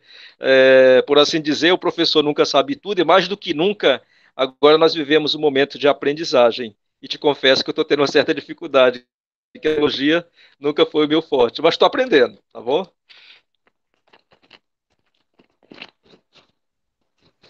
Pode continuar, professor Ronaldo. Alguns colegas aí colocaram. Pode falar, Val. Aqui no chat. E eu concordo que o Google Meet, esse aplicativo, ele é bem leve. Eu estava olhando, ele é um dos mais leves para baixar, né? Ou seja, qualquer celular não precisa ser o celular, né? Ele suporta o Meet, o Google Meet. E é uma plataforma gratuita, né? E basta a escola, parece que a escola solicita uma sala de aula e aí cria as salas. Ele é muito mais prático, eu acredito assim, né, o Meet. Ele é prático, ele é mais leve, alguns alunos já até conhecem, e uma sugestão que os colegas colocaram aqui no chat, eu concordo, acho ele muito leve para se usar, mas você pode ministrar a aula, dar facilitações, tudo. É isso aí, obrigado. Bem esclarecedor. A professora Valquíria, ela pediu para participar, ela comentou aqui, né? Nós temos algumas ferramentas fantásticas, dentre elas nós temos o Google Meet e o Google Classroom, mas parece que a professora quer comentar. A professora Valquíria, pode falar. Eu vou comentar rápido, porque tem alguém batendo na minha porta aqui. Eu já uso o Google Sala de Aula com meus alunos, inclusive de Tucuruí, né? Eu tenho 4 turmas em Tucuruí. 2 turmas das quais eu tenho, né? Eu tenho mais ou menos 80 alunos, eu tenho 39 alunos tendo acesso. Então, é uma ferramenta gratuita e que dá para nós usarmos. Eu vou atender a minha porta, daqui a pouco eu volto, gente. Tá bom, professora. Então, Ronaldo, observando, a Valquíria compartilhando aí. Só comentando aqui que a professora compartilhou sobre o Zoom. O Zoom, professor, é uma ferramenta paga e se você não comprar ele, passou de 40 minutos, ele encerra a transmissão, tá? E ele não é barato. Por mês é mais de R$80 e por ano fica mais de R$800. Imagina um desse para cada sala, né? Seria bem complicado. Adonias, pode falar. É assim, como cada professor já tem habilidade para um desses aplicativos, para uma dessas plataformas, isso aí é o professor que lá no seu espaço ele vai estar fazendo essas adequações. Pelo que eu vi, tem gente que está usando o Zoom, outros estão usando o Google Meet, enfim, outros estão utilizando outras plataformas. Eu acredito que, enquanto secretaria, nós vamos estar utilizando uma determinada plataforma, mas lá na escola, como disse anteriormente, cada escola tem a sua especificidade, a escola pode se apropriar de uma dessas plataformas e pode estar fazendo chegar mais fácil o conhecimento a esse aluno. Isso aí fica muito aberto à especificidade de cada escola, de cada professor, porque se o professor ele tem uma certa facilidade para o Google Meet, ótimo, ele vai utilizar. Se o professor tem uma possibilidade, uma outra plataforma, Moodle, ou pelo Zoom, ou pelo WhatsApp mesmo, isso aí o professor vai estreitar essa relação com a equipe técnica pedagógica da sua escola e ali vão fazer chegar da maneira mais dinâmica possível o conhecimento aos nossos alunos. Professora Valquíria, você já atendeu a visita? Agora você pode falar. Desculpem, gente, mas ele estava muito insistente. Pois é, eu quero contribuir falando da minha experiência, né, do Google Sala de Aula. É uma ferramenta que é gratuita, a gente pode utilizar com os alunos até com o nosso e-mail pessoal do Gmail, basta que o aluno tenha o Gmail e acesso pelo celular ou pelo computador e tenha internet. O que eu encontrei de dificuldade é que alguns alunos não têm acesso à internet, né? Eles até têm o aparelho, mas eles não têm o acesso à internet. Mas eu acho que isso aí é uma situação que poderia até ser minimizada, se gravasse as aulas e o aluno, de repente, fosse até a escola assistir em outro momento. Ou assistir ao vivo na escola, sendo transmitido pelo Data Show, só colocando assim umas coisas que poderiam ser feitas para minimizar, né? Isso aí, mas que funciona, gente, funciona. Tem até como você fazer provas usando o Google Formulários, né? E agora mesmo está acontecendo um curso gratuito, né, pelo NTE, que está trabalhando essa ferramenta, no qual até o Silvanei estava participando juntamente comigo, mas eu já conhecia essa ferramenta. Muito boa. E realmente, Valquíria, esse material é muito bom. Eu sou facilitador de uma das turmas do NTE, né? E essas ferramentas, tanto o Google Classroom, quanto o Google Meet e o Google Formulários, são um canivete suíço na mão de um professor. São ferramentas de suma importância. Desta forma, eu acredito que, mesmo quem não conseguiu se matricular na época que foram ofertadas as turmas, mas você pode fazer pesquisas no YouTube e descobrir como funciona o Google Sala de Aula, que é o Google Classroom, descobrir como é que funciona o Google Meet e o Google Formulários. Dá para você elaborar provas, tudo. Há uma imensidão de aplicativos, de plataformas. Mas, nesse momento, o que a gente tem em foco, por exemplo, a dificuldade é a oferta, o acesso à internet desses alunos. É o principal problema. Então, por isso que a Secretaria Municipal de Educação tem se empenhado em oferecer um acesso para esse aluno por meio da TV e do rádio, para que a gente possa ampliar o acesso do aluno. mas com certeza nós temos um número considerável de alunos que têm acesso à internet. E por isso, enquanto professores ativos, atuantes, precisamos pensar alternativas de como eu, professor, também vou atingir esse aluno. E aí o professor Terles pediu para fazer uso da palavra, né? Ele é pai de aluno e professor do IF, e depois o professor Mesquita também pediu para fazer uso da palavra. Então, o professor Terles, aí depois o Mesquita. Professor Terles, o senhor quer ainda fazer uso da palavra? Boa tarde, Ronaldo. Sim, boa tarde, Ronaldo, Adonias e a todos que estão participando. Achei muito louvável essa reunião, né? Muito proveitoso aí com a participação da doutora. Eu queria só fazer um apontamento com relação a uma última reunião que a gente teve no IDEASP, com relação a essa volta, primeiro dos alunos com deficiência, né? Que eu acho que, vocês até me corrigem que eu não estava conseguindo ouvir tão bem pelo YouTube, mas essa questão do atendimento individualizado, né, dos alunos, eles serem primeiro do que a volta às aulas dos alunos sem necessidades especiais, até para que eles possam realmente se adaptar, né, a esse novo normal. E queria saber também do Adonias e da equipe, qual seria a possibilidade de já estar fazendo esse atendimento, em alguns casos específicos, né, de alguns pais que estão com dificuldade de fazer a aplicação, ou até, às vezes, fazer uma orientação nas salas AEE, né, de algumas atividades, porque muitas das vezes os pais têm essa dificuldade e, assim, às vezes de forma presencial é mais fácil deles entenderem do que de forma remota, né, uma vez que é um atendimento individualizado e que a gente tem visto até as próprias clínicas já fazendo isso, né, seguindo protocolos de segurança e já tendo essa orientação, esse atendimento individualizado. E minha segunda colocação é reforçar o que a professora colocou aí, da possibilidade desses alunos que não têm internet, deles estarem indo acessar a internet da escola, né, dentro do contexto deles, porque muitas das vezes o aluno mora perto da escola, né, às vezes tem o aparelho, mas como foi colocado, não tem o acesso à internet, né, e frisar aí para o Adonias também, eu vi ele falando de criar uma plataforma Moodle, né, eu sei o quanto é complicado isso, criar uma plataforma do zero, a questão dos servidores, né, o quanto é custoso isso, e seria bom a secretaria fazer a solicitação das contas institucionais para o Google Sala de Aula, porque aí você consegue ter esse acesso e esse controle de quantas salas de aula você tem, quantos alunos estão acessando, isso de forma totalmente gratuita, né? Então, é algo a se pensar para solicitar o quanto antes, que eu sei que já tem até uma fila de espera, né? Porque a maioria das escolas hoje do Brasil e do mundo estão fazendo essa solicitação. E é uma ferramenta mais popular, né? Onde os professores já têm um maior conhecimento e os alunos também. Eu acho que seria isso. Obrigado.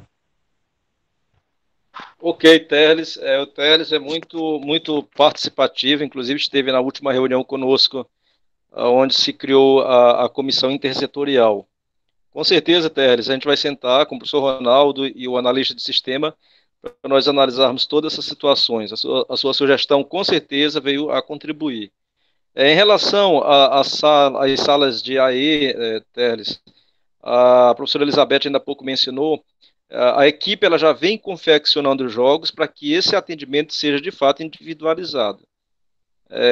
Nós não tínhamos pensado num retorno, não tendo comparado aos demais, mas é uma situação que a equipe pode estar estudando, tão logo esses jogos sejam concluídos a sua confecção, nós vamos estar sim pensando nessa retomada com os alunos inclusos, de modo que o atendimento seja individualizado.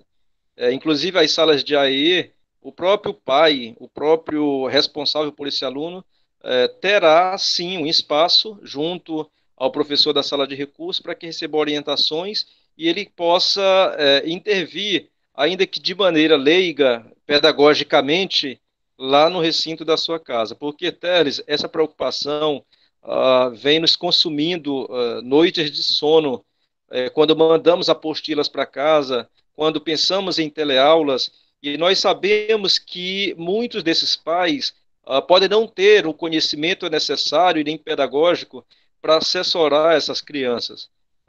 Essa é uma preocupação. E ainda mais quando se trata de uma criança especial, que ela precisa realmente ter um atendimento diferenciado, especializado, salutar. É importantíssima a sua ideia quando diz que as salas de recurso precisam sim retomar suas atividades para que possa estar assistindo aos pais, para que possa estar assistindo a esses alunos. Muito obrigado aí pela sua contribuição. O professor Mesquita, ele tinha pedido para fazer uso da palavra também, Mesquita. Pode ficar à vontade para fazer uso. Oi, boa tarde a todos. Tá? Só mesmo para complementar, com relação à sugestão que a doutora Iriana deu, né, sobre o retorno às aulas, quando o Silvanei questionou sobre essa retomada. Ela até disse, né, que já que nós estamos trabalhando com essas videoaulas, muitos alunos não têm acesso à internet, né? Então, esses alunos que não têm acesso à internet, eles poderiam ir à escola, tá? Ir à escola com aquele número reduzido de alunos e ter acesso a essas videoaulas que foram gravadas por outros professores, e lá na escola eles teriam o quê? Um professor mediador que poderia estar exibindo esses vídeos para eles, explicando alguma coisa a mais e tirando as dúvidas desses alunos. E isso num número reduzido. É uma sugestão muito boa, achei bem interessante. Obrigado, professor Mesquita. Com certeza, todas as contribuições neste momento são importantes. Nós estamos vivendo um momento em que as contribuições, cada um, vem a somar. A Valquíria está citando o Kahoot, né? O Kahoot realmente é um aplicativo fantástico, principalmente quando a gente fala da questão da gamificação. Eu participei de uma palestra esses dias em que falávamos sobre isso, né? Assim como também o KISS, que ela está citando, e temos vários outros. Hoje, o mundo tecnológico, ele está aí e ele tem um leque, um cardápio imenso que precisamos começar a inseri-lo na educação. É o momento de mudar a prática educativa. E aí eu quero saber do Adonias, se ele tem mais alguma consideração, se alguém mais tem alguma outra consideração, porque senão eu acho que a gente já pode ir encerrando, porque nós até passamos do tempo previsto, né? Quer fazer alguma consideração, Adonias, ou já quer encerrar? Não, na verdade, eu vejo que nós já avançamos muito. Reuniões que ultrapassam 1h30, ela já se torna cansativa. Acredito que outro momento nós poderemos estar encorpando melhor, debatendo mais, mas vejo que foi de grande relevância esse momento e que, noutra oportunidade, a gente possa estar trocando outras ideias. Eu agradeço a participação de cada um e, no outro momento, a gente pode estar trazendo já até ideias mais concretas daquilo que nós pretendemos implementar depois desse diálogo aqui que foi exposto. Estive anotando o tempo todo que o Terles colocou, que alguns professores colocaram, a doutora Henriana, tudo eu anotei, para que possamos gerar um relatório e nessa primeira reunião que nós teremos com a comissão intersetorial, eu já posso apresentar essas ideias que emanaram daqui para que possamos elaborar um protocolo coletivo, onde se pense em acertar mais e que, na pior das possibilidades, venhamos a errar essa retomada. Eu agradeço a presença de cada um e até outra oportunidade. Eu agradeço a presença de todos que se dispuseram a participar. Essa reunião foi gravada e ela vai ser disponibilizada no YouTube para quem quiser acompanhar. A transmissão não está muito boa, né? Mas agora a gravação ele fica melhor, você vai poder acompanhar cada parte e ouvir aquilo que você ficou em dúvida. Então, que Deus abençoe, que Deus os guarde, que Deus proteja cada um de nós. E nesse momento precisamos sempre ter em mente que ninguém é melhor do que todos nós juntos. Então, obrigado a todos. E continuamos juntos aí, somando pela educação de Tucuruí. Uma boa tarde.